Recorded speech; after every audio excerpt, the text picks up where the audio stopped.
With the recent xenophobic violence that took place in South Africa, I was reminded of something I recognized in myself a while ago and luckily took immediate action to prevent it progressing to a point where it became a problem. I want to share this with you today in the hope of preventing something similar happening to you. Many who listen to my videos are either members of one of the civil defense organizations or are involved somehow in monitoring the situation in South Africa, probably both. Monitoring the situation can be done in a number of ways, the most common being social media. Unfortunately, on social media, there are no real filters, and even false or misleading information is posted.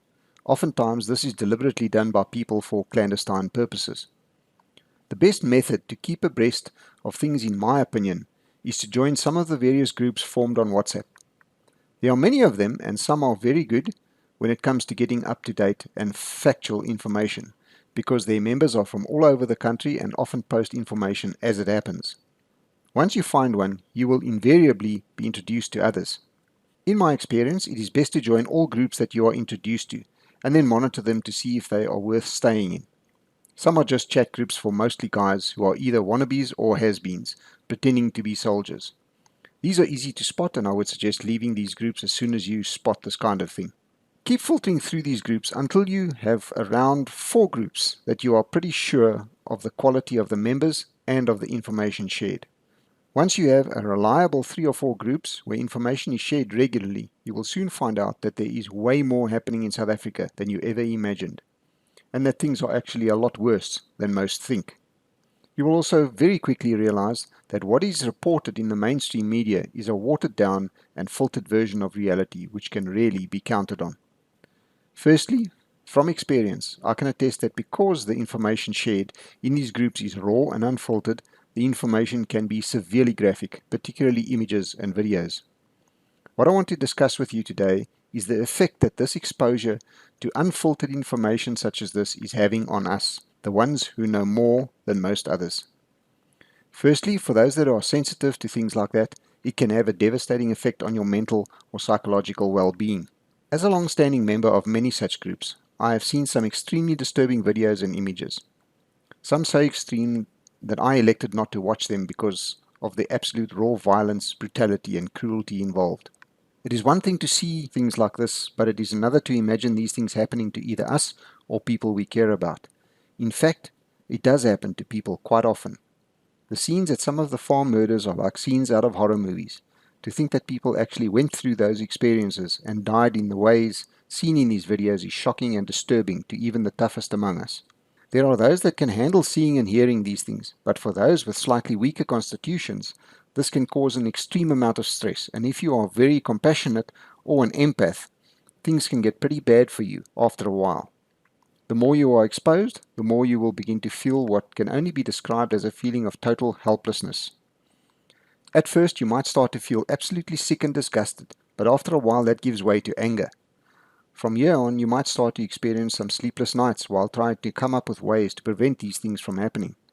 At first, you might be convinced that you will come up with a way to prevent these people from being tortured and murdered, but as reality sets in, you start to realize that there is very little you can do by yourself that could actually have any significant effect.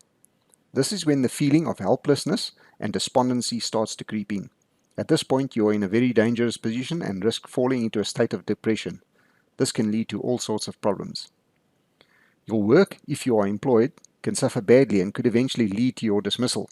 Your relationship with your family will suffer and could eventually lead to a total breakup of your family structure and divorce. If exposure continues, it can even lead to suicide. Although I have not personally seen a real suicide caused by this, I have seen attempted suicides over this.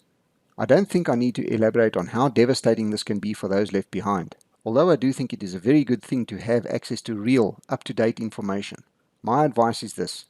If at any stage you find yourself falling into the trap of despondence and depression, please isolate yourself from the sources of this information immediately. The consequences of ignoring these symptoms are just too serious and are really not worth it. You are worth more as a productive, healthy member of society and a clear-thinking family member. When you become psychologically affected by these events, you not only become useless to those around you, you can also become a liability and in some cases a danger to those around you, normally your family. I thought I would just throw this out there because I am seeing more and more of this kind of thing each and every day now. As an update, coming up in a few days, I have an interview with a man who is doing some amazing things with young white men who have ended up destitute or living in white squatter camps. He is giving them a new lease on life and a future to look forward to. I'm hoping that we can help him open his doors to more of these young men. Stay tuned for this. Remember to like and share this video wherever you can. It is the only way my word gets out there. If you have not subscribed to my channel yet, click the subscribe button now. While you are there, click on the bell icon to be notified every time I upload new content. If you would like to support my channel and my work, in the description field of this video I have provided ways for both local as well as international subscribers to contribute. If you would like to make a crypto contribution, I have also provided a Bitcoin as well as a Litecoin address. To those that do support me, I say a huge thank you. Be safe out there. Until next time.